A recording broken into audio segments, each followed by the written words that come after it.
दोस्तों नमस्कार, मैं राहुल झा आपका स्वागत करता हूं। आज हम एक बहुत ही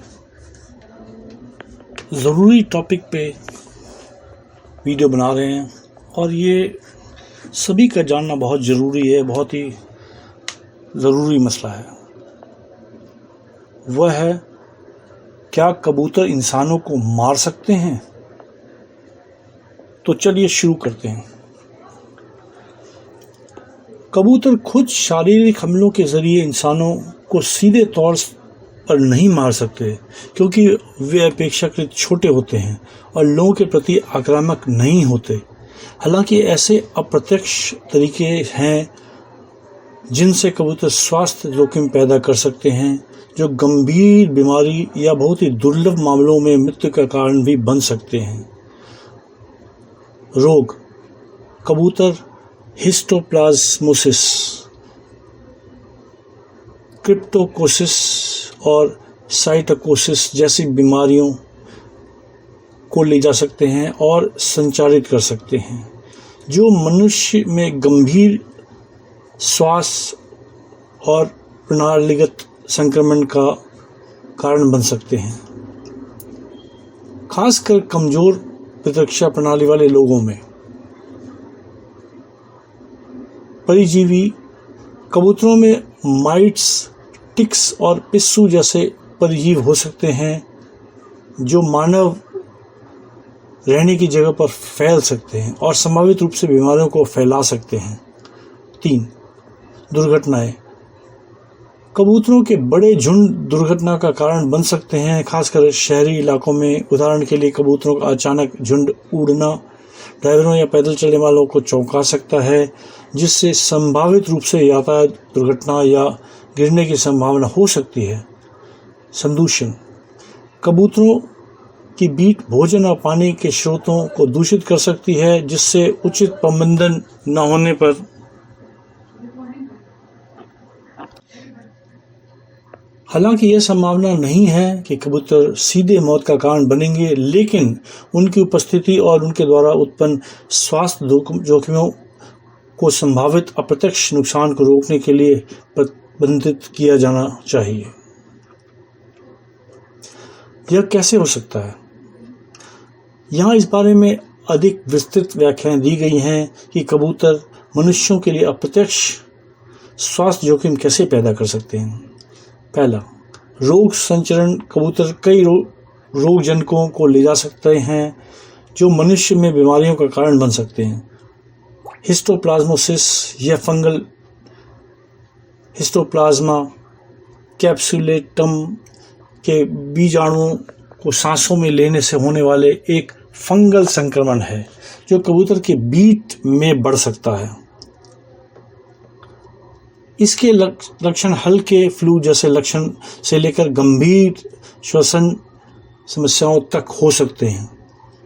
क्रिप्टोकोसिस: क्रिप्टोकोकस नियोफॉर्मिस के कारण होने वाले एक और फंगल संक्रमण, जो कबूतरों के बीट में पाया जाता है। यह गंभीर या केंद्रीय तंत्रिका तंत्र संक्रमण का कारण बन सकते हैं, विशेष रूप से प्रतिरक्षाविहीन व्यक्तियों के लिए।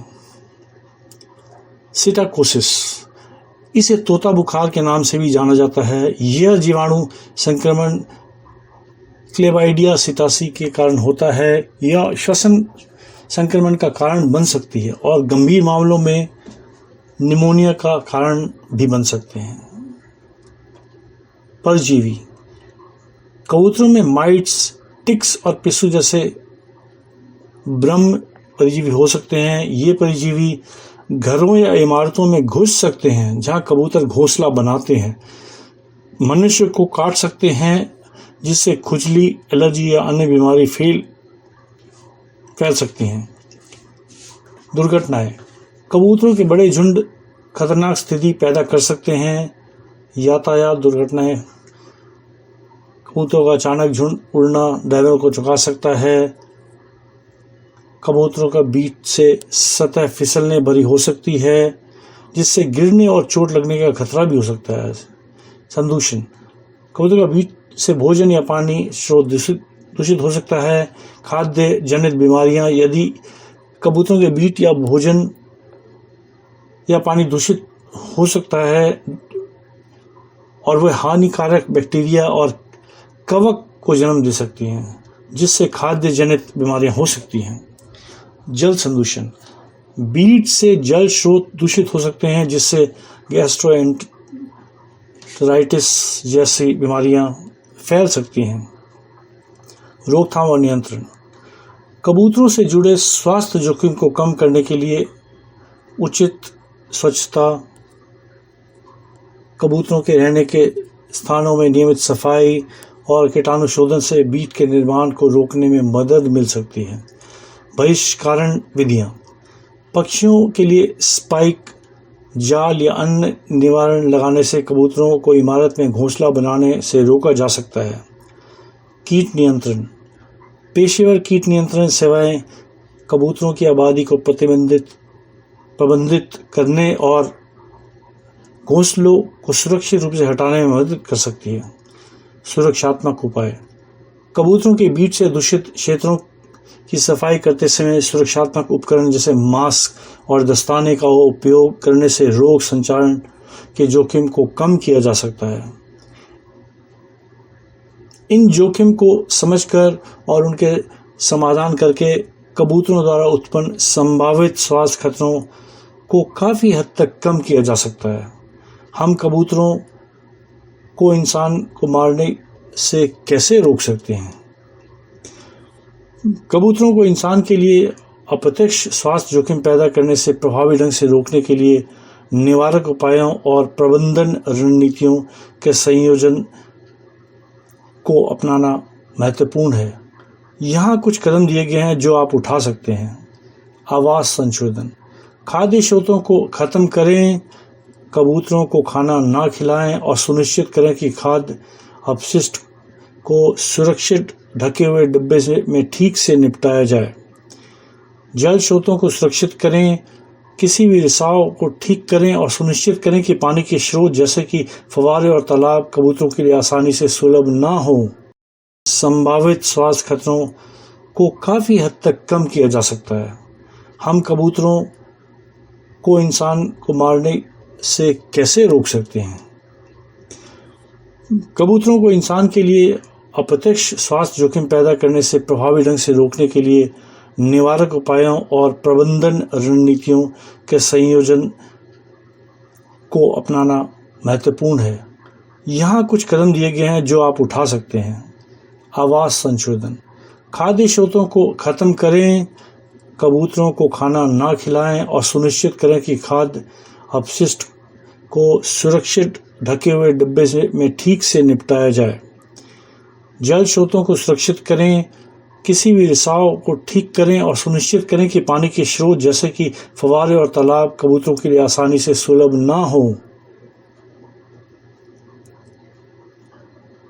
भौतिक अवरोध, पक्षी स्पाइक्स, किनारों, खिड़की की सील और अन्य सपाट सतहों पर पक्षी स्पाइक्स लगवाएं जहां कबूतर बैठने या बसेरा करना पसंद करता है। जाल लगाना, बालकनी, छज्जे और अन्य खुली जगहों जैसे क्षेत्रों को बंद करने के लिए पक्षी जाल का उपयोग करें। वायर सिस्टम, संभावित बसेरा स्थलों पर पतले तार फैलाएं ताकि कबूतर के लिए वहां उतरना असुविधाजनक हो। निवारक, दृश्य निवारक, परावर्तक टेप, शिकारी प्रलोभन जैसे नकली उल्लू या बाज और डराने वाले गुब्बारे जैसे दृश्य निवारक स्थापित करें। ध्वनि निवारक, कबूतरों को डराने के लिए अल्ट्रासोनिक ध्वनि या संकट कॉल उत्सर्जित करने वाले उपकरण का प्रयोग करें। जेल रिपेलेंट्स, उन सतहों पर चिपचिपा जेल रिपेलेंट्स लगाएं जहां कबूतर बसेरा करना पसंद करते हैं, जिससे सतह उनके लिए असुविधाजनक हो जाती है। बहिष्करण तकनीक, प्रवेश बिंदुओं को सील करें, इमारत में किसी भी अंतराल, छेद या खुले स्थान को बंद करें जहाँ कबूतर प्रवेश कर सकते हैं, घोंसला बना सकते हैं। वेंट कवर, कबूतरों को प्रवेश करने से रोकने के लिए वेंट, चिमनी और अन्य खुले स्थान पर कवर लगाएं। नियमित सफाई और रखाव। मल की सफाई, कबूतरों के रहने के स्थानों को नियमित रूप से साफ करें ताकि मल को हटाया जा सके और रोगाणुओं के निर्माण को रोका जा सकता है। कीटाणु शोधन, कबूतरों के मल से दूषित क्षेत्र को साफ करने के लिए उपयुक्त कीटाणुनाशक का उपयोग करें। पेशेवर कीट नियंत्रण, पेशेवरों को काम पर रखें। यदि कबूतरों का संक्रमण गंभीर है तो स्थिति को आकलन करने और प्रभावी नियंत्रण उपायों को लागू करने के लिए पेशेवर कीट नियंत्रण सेवा को काम पर रखने पर विचार करें। मानवीय निष्कासन, सुनिश्चित करें कि उपयोग की जाने वाली कोई भी निष्कासन या निवारक विधियां मानवीय हों और स्थानीय वन्यजीव संरक्षण कानून के कानून पालन करें।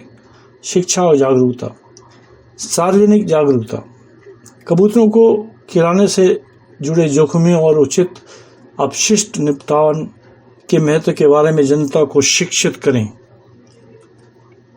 सामुदायिक कार्रवाई, कबूतरों की आबादी को कम करने और स्वच्छ कबूतर मुक्त वातावरण बनाए रखने के लिए सामुदायिक प्रयासों को प्रोत्साहित करें। इन उपायों को लागू करके आप कबूतरों द्वारा स्वास्थ्य जोखिम पैदा करने और मनुष्यों को अप्रत्यक्ष रूप से नुकसान पहुंचाने की संभावना को काफ़ी हद तक कम कर सकते हैं। संक्रमित व्यक्ति को ठीक करने के लिए क्या कदम उठाए जाने चाहिए? यदि कोई व्यक्ति कबूतरों से जुड़ी बीमारियों से संक्रमित है तो तुरंत उचित चिकित्सा देखभाल करें।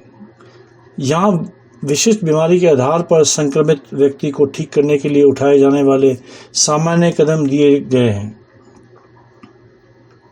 चिकित्सा सहायता लें, डॉक्टर से परामर्श लें, लक्षण दिखाई देते स्वास्थ्य सेवा प्रदाता से मिले, विस्तृत चिकित्सा इतिहास प्रदान करें जिसमें कबूतरों के बूंदों और ऐसे वातावरण के संपर्क में आने वाली संभावनाएं शामिल हैं जैसे जहां कबूतर मौजूद हैं।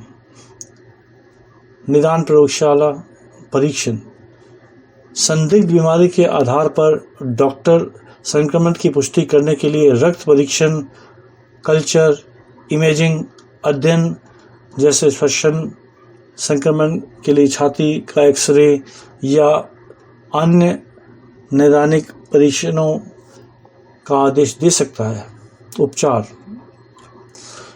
उपचार निदान की गई विशेष बीमारियों के आधार पर अलग अलग होगा। हिस्टोप्लाज्मोसिस, एंटीफंगल दवाएं, हल्के मामले बिना उपचार के ठीक हो सकते हैं लेकिन मध्यम से गंभीर मामले में आमतौर पर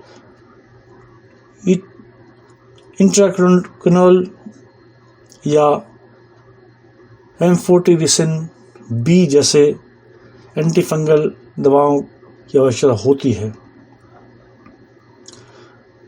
लक्षण प्रबंधन, बुखार और खांसी जैसे लक्षणों को प्रबंधित करने के लिए सहायक देखभाल प्रदान करें। क्रिप्टोकोसिस,